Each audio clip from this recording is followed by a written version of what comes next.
இப்போ எல்லாருக்கும் இருக்கிற ஒரே ஒரு கன்ஃப்யூஷன் என்னென்னா, இருக்கிற இந்த ஒரு லைஃப்பை நான் ஜாலியாக என்ஜாய் பண்ணவா? அப்படி இல்லைன்னா டிசிப்ளின்டாக ப்ரொடக்டிவாக இருந்து என் லைஃப்பில் நான் க்ரோ ஆகவா?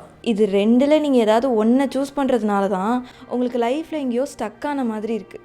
ஏன்னா எதையுமே என்ஜாய் பண்ணாமல் நீங்கள் க்ரோத்தில் மட்டுமே ஃபோக்கஸ் பண்ணிங்கன்னா நீங்கள் க்ரோ ஆவீங்க.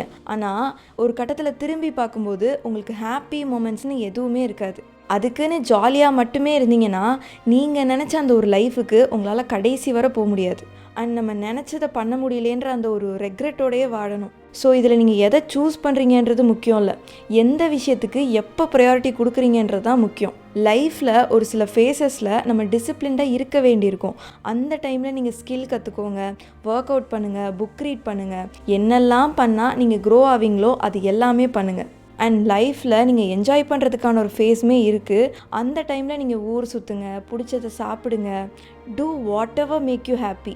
எல்லா நாளுமே இது ரெண்டையும் 50-50 பண்ணுறதுக்கு பேர் பேலன்ஸ் கிடையாது. பேலன்ஸுன்றது உங்களோட டைமை நீங்கள் இன்டென்ஷனலாக யூஸ் பண்ணிக்கிறது.